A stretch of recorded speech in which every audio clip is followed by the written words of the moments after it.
बसले आहेत।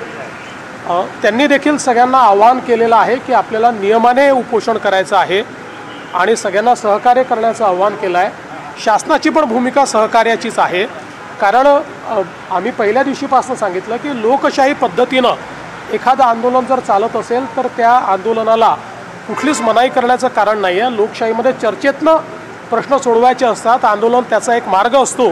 त्यामुळे अशा प्रकारच्या आंदोलनाला जे काही सहकार्य पाहिजे ते सरकारच्या वतीनं आम्ही करतो। विशेषतः माननीय उच्च न्यायालयाने जे काही आदेश दिले आहेत त्या आदेशानुरूप त्या ठिकाणी सगळं सहकार्य चाललं आहे। हे खरं आहे की काही तुरळक प्रमाणात आंदोलकांनी काही ठिकाणी रास्ता रोको केला, थोडं ट्रॅफिक डिस्ट्रप्शन केलं, पण पोलिसांनी त्यांच्याशी चर्चा केल्यानंतर त्याही ठिकाणी आंदोलकांनी सहकार्य केलेलं आहे आणि त्या जागा मोकळ्या केलेल्या आहेत। पण अर्थात इतक्या मोठ्या प्रमाणात लोक आल्यानंतर काही ना काही ट्रॅफिकचं डिस्ट्रप्शन हे होत असतं, ते डिस्ट्रप्शन झालेलं आपल्याला पाहायला मिळतं आहे। अर्थात या सगळ्या गोष्टींमध्ये एकाच गोष्टीची खबरदारी निश्चितपणे घ्यावी लागेल की काही लोकच जरा वेगळ्या पद्धतीनं वागतात आणि त्यांनी मग संपूर्ण आंदोलनाला गालबोट लागतं, तर अशा प्रकारे कोणी वागू नये याच्याकडे लक्ष द्यावं लागेल। आणि मला असं वाटतं की श्री मनोज जरांगे पाटील यांनीही तशाच प्रकारचं आव्हान केलेलं आहे की कोणीही अलोकतांत्रिक पद्धतीनं किंवा आडमुठेपणानं या ठिकाणी वागू नये। शेवटी मी देखील सगळ्या आंदोलकांना हेच आव्हान करणार आहे, कारण आज त्या ठिकाणी जे काही चाललेलं आहे ते माननीय उच्च न्यायालयाने दिलेल्या निर्देशानुसार प्रशासनाला काम करावं लागणार आहे। आता हे काही शासनाच्या निर्देशाने नाही आहे, उच्च न्यायालयाच्या निर्देशांनी प्रशासन काम करणार आहे। त्यामुळे प्रशासनावरही काही बंधनं त्या ठिकाणी जी काही उच्च न्यायालयाने टाकलेली आहेत ती त्यांना पाळावी लागतील। अर्थात त्या बंधनात राहून लोकशाही पद्धतीनं सगळं सहकार्य हे त्या ठिकाणी प्रशासनही करत आहे आणि सरकारचंही त्या संदर्भात कुठलंही वेगळं मत नाही आहे। एक दिवसाची अट असताना सुद्धा एकतर एक दिवसापुरतं हे आंदोलनाला परवानगी होती, तर पुढे काय स्टँड करायचं त्यांचं म्हणणं मला असं वाटतं की त्यांनी पुन्हा परवानगी मागितलेली आहे आणि कायद्याच्या चौकटीत राहून जी काही उच्च न्यायालयाने निर्देश दिले त्याच्या चौकटीत राहून पोलीस त्याचा सकारात्मक विचार करतील जो काही, कारण शेवटी आता हा निर्णय प्रशासन आणि आंदोलनकर्ते यांच्यातला निर्णय आहे। तर माननीय उच्च न्यायालयाने दिलेल्या निर्देशाच्या अनुरूप मला असं वाटतं की प्रशासन सकारात्मक त्या संदर्भातला विचार करेल आणि शेवटी या आंदोलनामध्ये ज्या काही त्यांच्या मागण्या आहेत त्या मागण्यांच्या संदर्भातही जो काही मार्ग काढता येईल तो काढण्याचा सरकारचा प्रयत्न आहे। आपल्याला माहिती आहे की आम्ही एक एम्पावर्ड कमिटी देखील तयार केलेली आहे, मंत्रिमंडळाची उपसमिती त्या ठिकाणी आहे। या उपसमितीला यापूर्वीच ज्यावेळेस ॲडव्हान्समध्ये काही मागण्या आल्या होत्या त्या मागण्या आम्ही अग्रेषित केलेल्या आहेत, तेही त्याच्यावर विचार करतायत। कायदेशीर मार्ग काढावे लागतील, नुसतं आश्वासन देऊन चालणार नाही, कायदेशीर मार्ग काढावे लागतील, संविधानात बसणारे मार्ग काढावे लागतील। तशा प्रकारचे मार्ग कसे काढता येतील असा प्रयत्न आहे। मी असेल, एकनाथराव शिंदेजी असतील, अजितदादा असतील, आम्ही संपर्कात आहोत। आम्ही समितीला सांगितलेलं आहे की त्यांनी त्या संदर्भात चर्चा करून आमच्याशी चर्चा करावी, जेणेकरून यातनं एक काहीतरी आपल्याला जो काही मार्ग काढता येईल तो मार्ग काढण्याचा प्रयत्न करू। शेवटी एकच आमचा प्रयत्न आहे की कुठल्याही परिस्थितीत दोन समाज एकमेकापुढे येऊन उभे राहिलेले आहेत, अशा प्रकारची परिस्थिती महाराष्ट्रात उभी राहू नये। आणि म्हणून ओबीसी समाजालाही आपल्याला सांभाळावं लागेल, मराठा समाजालाही न्याय द्यावा लागेल। आणि शेवटी मी पुन्हा एकदा सांगतो की आपण हे सगळ्यांनी बघितलेलं आहे की गेल्या 10 वर्षामध्येच जेवढा काळ आमचं पहिलं युतीचं सरकार होतं, दुसरं युतीचं सरकार आणि आता तिसरं युतीचं सरकार, या काळातच मराठा समाजाला न्याय मिळालेला आहे। इतर कुठल्याही काळात मराठा समाजाला न्याय मिळालेला नाही। आरक्षण देण्याचं कामही आम्ही केलं आहे, सारथीचं कामही आम्ही केलेलं आहे, अण्णासाहेब पाटील आर्थिक विकास महामंडळाचं कामही आम्हीच त्या ठिकाणी करून उद्योजक तयार केलेले आहेत आणि त्यासोबत पंजाबराव देशमुख निर्वाह भत्ता देखील आम्हीच सुरू केलेला आहे, परदेशी विद्यार्थ्यांना पाठवणं देखील आम्हीच सुरू केलेलं आहे।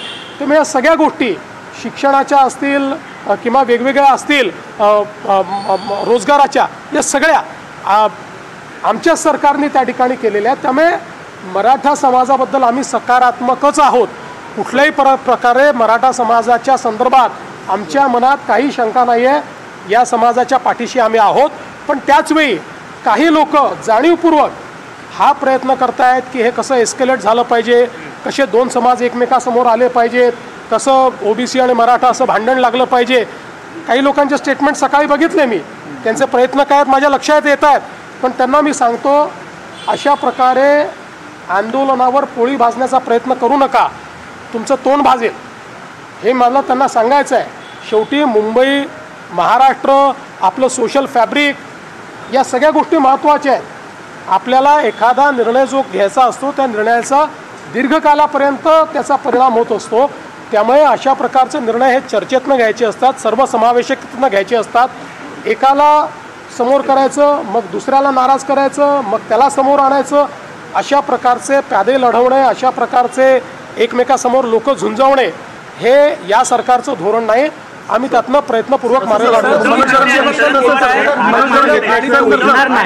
मनोज जरांगे पाटील यांचं शिष्टमंडळ आणि उपसमितीचं शिष्टमंडळ ह्या दोघांमध्ये एक सकारात्मक चर्चा व्हावी आणि सकारात्मक चर्चेमधून या गणेशोत्सव काळामध्ये सणासुदीच्या काळामधलं आंदोलन एक कुठेतरी तोडगा निघावा या संदर्भात तुम्ही काय वैयक्तिक? निश्चितपणे मी आपल्याला सांगितलं की आपण त्याकरताच ही समिती तयार केलेली आहे. ती समिती त्यांच्या ज्या मागण्या आहेत त्या मागण्यांवर विचार करते आहे, त्याच्यानंतर चर्चा देखील करेल. जी काही चर्चा त्या ठिकाणी आवश्यक आहे ती चर्चा करून तोडगा काढायचा प्रयत्न करू. वेगवेगळ्या लेवलवर ही चर्चा होत असते. त्यामुळे आणि यापूर्वीही चर्चा एक प्रकारे कमिटीने सुरूच केलेली आहे, कारण मागण्यांवर कमिटीची एक बैठक देखील झालेली आहे आणि मग त्यातनं कमिटीने वेगवेगळे म्हणजे त्या मागण्यांच्या संदर्भात कायदेशीर पोझिशन काय आहे. आता शिंदे समिती आहे, शिंदे समितीचा अभ्यास कुठपर्यंत आलेला आहे, शिंदे समितीला ऑलरेडी एक्सटेन्शन देण्याचा ठराव देखील या कमिटीने घेतलेला आहे. त्यामुळे असं नाही आहे की कमिटी काही करत नाही, कमिटी करतेच आहे. ही एम्पावर्ड कमिटी आहे, या कमिटीला शासनाचे सगळे अधिकार आहेत. ही कॅबिनेटची कमिटी आहे, कॅबिनेटच्या सबकमिटीला कॅबिनेट पुढे जावं लागत नाही. कॅबिनेटची सबकमिटी ज्यावेळेस एखादा निर्णय करते त्यावेळेस तो कॅबिनेटचा निर्णय म्हणजे मंत्रिमंडळाचा निर्णय मानला जातो. अशा प्रकारची एम्पावर्ड कमिटी आपण तयार केली आहे. त्यामुळे मला असं वाटतं की निश्चितपणे त्यातनं जो काही तोडगा काढायचा तो आपण काढू. मात्र कुठेही लोकांना त्रास होईल असं वागणं हे योग्य होणार नाही. त्यामुळे माझं आव्हान आहे की लोकांना त्रास होईल असं कोणी वागू नये. भूमिका घेतल्यानंतर टोकाची टीका करताना पाहायला मिळते. थोड्या वेळू पण आम्ही मागे हटणार नाही आणि उठणार नाही अशी जी इतकी टोकाची भूमिका घेतली जाते.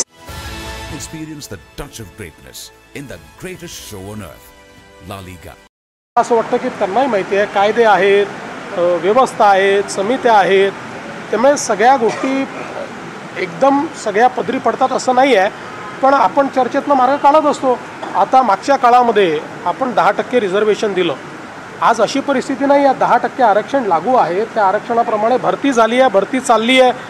त्याच्यामध्ये ते आरक्षण कुठेही कोर्टाने नाकारलेलं नाही. कोर्टात आरक्षण आत्तापर्यंत नीट टिकलेलं आहे. त्यामुळे आत्ताची परिस्थिती अशी नाही की मराठा समाजाला आरक्षण नाही आहे, ते ऑलरेडी आहेच. मराठा समाजाचं आरक्षण टिकलेलं आहे. पण एक गोष्ट मात्र निश्चित आहे की वेगवेगळे पक्ष जे या संदर्भात सोयीची भूमिका घेत आहेत त्या पक्षांना माझं हे आव्हान आहे की सोयीची भूमिका घेऊ नका. भूमिका घ्यायची तर ठाम भूमिका घ्या. ठाम भूमिका घेताना दिसत नाही. आम्ही तर बोललोच होतो, याचंही करा आणि त्याचंही करा, अशा प्रकारची भूमिका नको. जे कायदेशीर आहेत ते कायदेशीर भूमिका घ्या ना. तुमची भूमिका सांगा काय कायदेशीर भूमिका आहे. या संदर्भात ते भूमिका याकरता सांगणार नाहीत, कारण त्यांना समाजामध्ये भांडण होताना कुठेतरी त्यातनं राजकीय फायद्याचा वास येतो. आम्हाला राजकीय फायदा करून घ्यायचा नाही. आम्हाला सगळे समाज सांभाळायचे आहेत. आमचं सरकार इतक्या मोठ्या संख्येनं या ठिकाणी निवडून आलं कारण आम्ही सगळ्या समाजाला सांभाळलेलं आहे. सगळ्या समाजाने आम्हाला मतदान केलेलं आहे.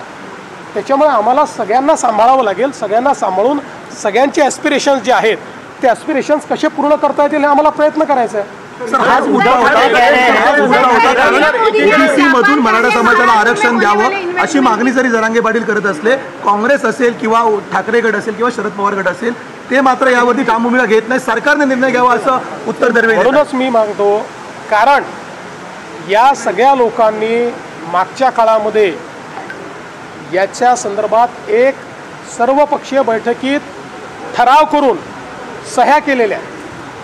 आपल्याला सगळ्यांना माहिती आहे, त्यांनी सह्या केलेल्या आहेत. त्यांचं पत्र आहे, पब्लिक डोमेनमध्ये पत्र आहे.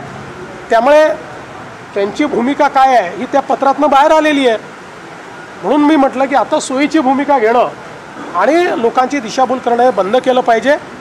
या ठिकाणी आपल्याला महाराष्ट्राचं सोशल फॅब्रिक हे कसं नीट ठेवता येईल, आपली सामाजिक वीण ही कशी नीट ठेवता येईल, हा प्रयत्न आपल्याला करावा लागेल. उद्धव ठाकरे आरोप लगा रहे हैं की यूज एंड थ्रो पॉलिसी के तहत पाऊस देखील आहे तो स्तर झालेला आहे मुंबईमध्ये, त्यामुळे रेल्वे स्थानकांवर सध्या मोठ्या प्रमाणामध्ये हे आंदोलन करतात. नाही, पण मला असं वाटतं की काही ठिकाणी आंदोलकांनी रास्ता रोको वगैरे केला, पण पोलिसांनी बोलल्यानंतर रस्ता त्यांनी रिकामाही केला.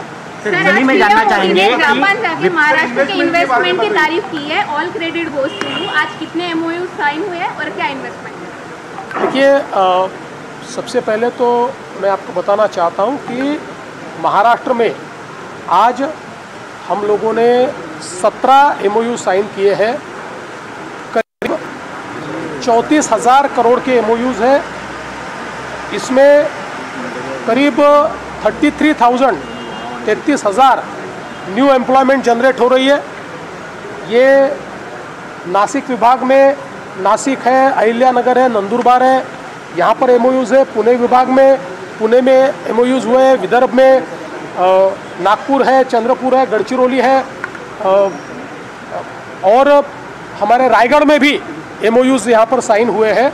और इसके कारण बड़े पैमाने पर एम्प्लॉयमेंट आएगी. ये ईवी में है, बस में, ईवी बस में, ईवी ट्रक में, सोलर मॉड्यूल में, डिफेंस मैन्युफैक्चरिंग में, जीसीसी में, यानी हर प्रकार के एमओयूज़ ये आज हुए हैं और बहुत क्रेडिबल ऐसी इंस्टीट्यूशंस के साथ हुए हैं. और मैं ऐसा मानता हूँ कि एक प्रकार से महाराष्ट्र में ईज ऑफ डूइंग बिजनेस का जो काम हम कर रहे हैं उसके ऊपर लोगों ने विश्वास जताया. सर, उद्धव ठाकरे का कहना है कि मराठाओं के कंधों पर बंदूक रखकर कौन गोलियां चला रहा है, ये खुद मुख्यमंत्री ढूंढ कर निकाले. देखिए, उद्धव ठाकरे जी के सरकार के कार्यकाल में मराठा समाज के लिए किया हुआ एक काम वो दिखाए, उसके बाद बोले. सर एक मराठी होता महावाणीच्या दूतावरती. तर शासनाची भूमिका सहकार्याची आहे. लोकशाही पद्धतीने आंदोलन चालत